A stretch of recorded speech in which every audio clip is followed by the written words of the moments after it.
Never judge a book by its cover. Appearances can be deceiving. It's what's on the inside that really matters.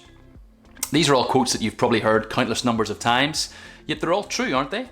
And we as humans are never naturally a good judge of character. We make these snap judgments based upon what we can see with our eyes, and usually, if we're honest, it gets us into trouble. Perhaps you naturally trust a door-to-door salesman because of how he looks and talks, yet he actually walks you straight into a scam.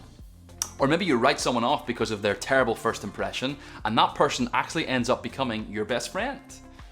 Or you pick a movie because the trailer looks awesome, and well, as you actually watch the movie, well, it flatters to deceive. We're all naturally a pretty bad judge of character, aren't we? And we see that same truth come to light when we read the Bible. The people that God chooses to use in the Bible tend to be the people that we would naturally avoid. And the people that we would find ourselves choosing to trust in the Bible, well, they ultimately always expose themselves as the real failures. And this is particularly true in the case of Israel and their choice of king. Remember where we left off? Israel have cried out for a king because they wanted to be like the other nations. And even though that's a bad motive to want a king, God actually grants them their wish. And the first king we see appointed over Israel is a guy called Saul. Now Saul is the sort of guy that you and I would automatically choose to be our king. 1 Samuel chapter 9 verses 2 and 3 gives us a description of Saul. He was said to be handsome, more handsome than anyone in Israel. He was tall, he was strong, he was powerful. Saul's an easy and an obvious choice. And things go really well for Saul for a little while, but pretty soon things blow up in Saul's face. It happens largely because he starts to reject the authority of God, Israel's real king. And so it's finally time for Saul to be replaced, and he's replaced by King David.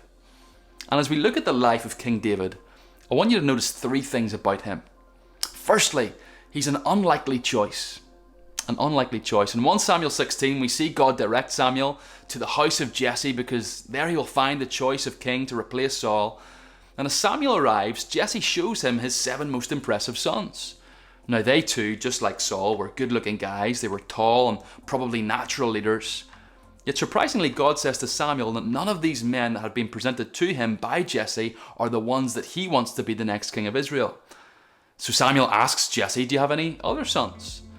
And Jesse kind of hesitantly says, well, yes, we do, but it's only David. David's the youngest. David isn't quite as impressive as my other 7 sons. In fact, he's out there at the moment with the sheep. He's tending sheep, not very impressive.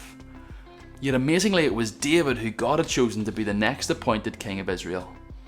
David was an unlikely choice, but he was God's choice. God says to Samuel in summary of this, man looks on the outward appearance, but God looks on the heart. And so the first thing we see is an unlikely choice, but secondly we see a courageous leader.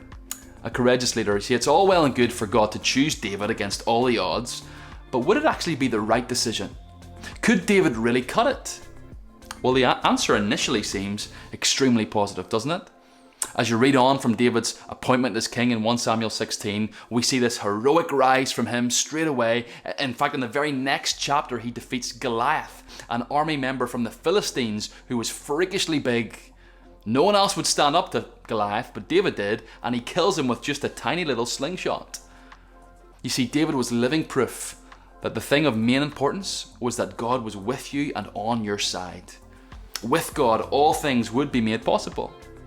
David would go on to show himself to be a man of great mercy. Saul, in fact, would attempt to kill David, but David would refrain and show grace and spare his life.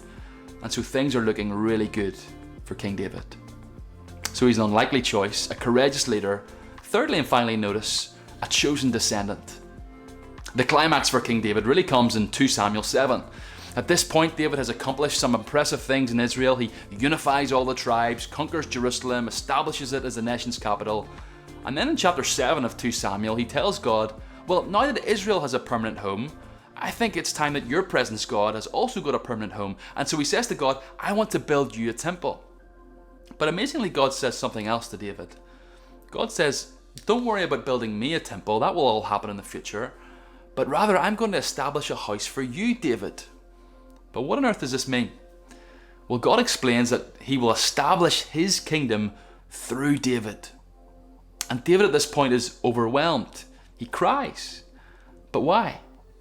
Well, we need to remember what's going on here in the wider biblical story. Remember the big plan? God is on this mission to overthrow the effects of sin. We were told that he would send someone through the offspring of the woman in Genesis 3:15. Then that promise got more and more specific. We were told it would also come through a descendant of Abraham, this Messiah. And now God is narrowing down the promise yet again. He's telling us that this Messiah would also come through David. And so the reason David is so overwhelmed is because he realizes that God hasn't just promised him that his family will rule forever in Israel. No, David realizes that he and his sons will rule over the entire world. So in our quest for the Messiah, the one who would deal decisively with sin, he will be wholly tied to David and to David's sons.